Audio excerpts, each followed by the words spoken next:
चलतु आज आम या ओडिशार ऑथेंटिक रेसिपी क्षीर पोड़पिठा।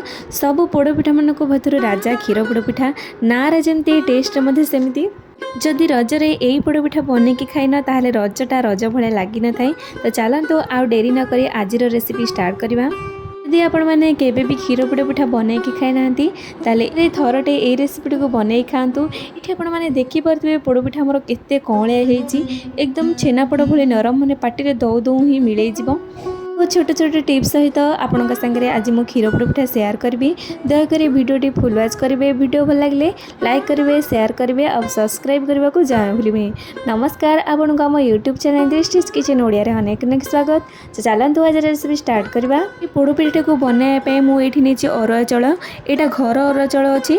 आपड़ चाहिए बासमती चाउल ना तो जेकोसी अरुआ चाउल को नहीं पारे। भल भाव भिजापी 2 ରୁ 3 घंटा भल भाव भिजेक रखी। ये देखो ए ग्लास रे मु मापिकी नहीं गोटे ग्लास पाखापाखि अरुआ चाउल। ये चाउलटा भल भाव भिजीगला धोईकी आणिकी ग्राइंडिंग जार दे बाटापी। सबू चाउल को ग्राइंडिंग जार दे सारापर अल्प टिके पानी देती माने हाफ ग्लास रु कम पानी देकी भल भाव चिकन करके बाटिकी नहीं आसवा। आमर चाउल जिते भल भाव बाटी आसो जंतणी बहुत भलसे बनब। ये आपण मैंने देखिपे मुझे गोलणी को एतिकी ही पतला रखी। चाउल बटा को साइड रखा आउ नेक्स्ट प्रोसेस को जीवा। जंतणी को बनाया मुझे गोटे नॉनस्टिक पैन। आपड़ जेकोसी मोटा कड़े नहीं पारे। ताप संगे दे गोटे चामच पाखापाखि गुआ घी आउ ये किसी ड्राई फ्रुट्स नहीं। ड्राई फ्रुट्स अच्छी अल्प काजू को एमती टिके हाथ में भांगिकी नहीं आउ किसी अच्छी ये किसमिश एवं सब को घी हाल्का गोल्डन ब्राउन कलर नेबा। आउ एठी आपण माने ड्राई फ्रुट्स रो क्वांटिटी कम बेसी करि परिबे। जदि ड्राई फ्रुट्स खाउना ताले एमिति ताकू डायरेक्ट मध्ये करि परिबे। ड्राई फ्रुट्स गुडी को भाजबार किसी समय पर देखि परतबे तार कलर केते चेंज हो जाइछि। तापर एठी ऐड करना क्षीर जो ग्लास रे मेजर करके चाउल को नहीं से ग्लास रे मापिकी फुल 3 ग्लास क्षीर को देदेबा। जेहेतु आम चाउल बाटला बेले हाफ ग्लास पानी देके बाटी थिले आउ हाफ ग्लास ये क्षीर को ऐड करना माने टोटाली ये आमर 4 ग्लास पाखापाखि ए जंतणी क्षीर आउ पानी मिसिक लगिला। तापर ये ऐड करना बास्ना पाई गुजराती गुंड। तापर ये ऐड करना गोटे कप पखापाखि कोरा नड़िया। तापर ये पकईना जो कप रे सब नड़िया को नहीं से कप रे मापिकी नहीं गोटे कप पखापाखि चीनी। ये आपण मैंने चीनी केते खाउछंदी ता अनुसार चीनी को पकई नेबे। तापर ये ऐड करना चाउल बटा। तापर स्वाद अनुसार लुण पकईना आउ गैस फ्लेम ये लो टू मीडियम रखा आउ ताको कंटिन्यूअसली भाव में एमती चलैना। एबे जो मु क्षीरटी ये ऐड कली एटा को आगुरु मु 2-3 मिनिट फुटेकी रखी। जदि आपण माने एमती ताको डायरेक्ट तैयारी करछंदी ताले 2-3 मिनिट क्षीर को निहाती फुटेबे। क्षीर रे चाउल बटा को दे सारा पर ताको कंटिन्यूअसली भाव में एमती चलै नउतबे जेमिति सेथरे जो गोटा अंश थाए सेटा न रहे। ये क्षीर को आउ चाउल बट को कंटिन्यूअसली भाव में गोले सारा पर देखिपे यहाँ गोटे डो साइज को पलि आसूँ।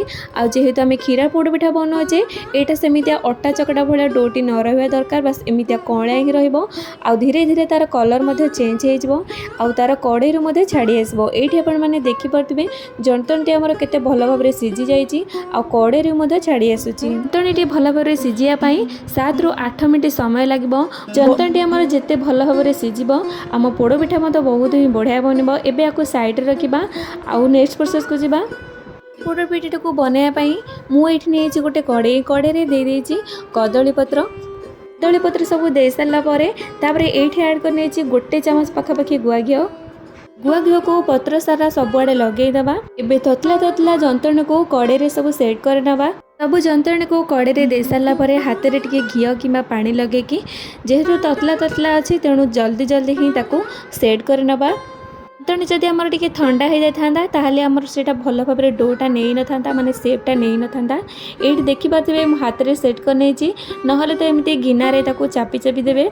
आपण मैंने देखिपे केते भल भाव में यहाँ आमर सेट हो जाए। हाथ में टिके घी लगे कि ऊपर सारा सबुआटा एमती लगे नवा। जदि एमती ऊपर घी लगौना ताहले कदली पत्र ऊपर देला बेले सेते बेले ऊपर घी लगे पारे।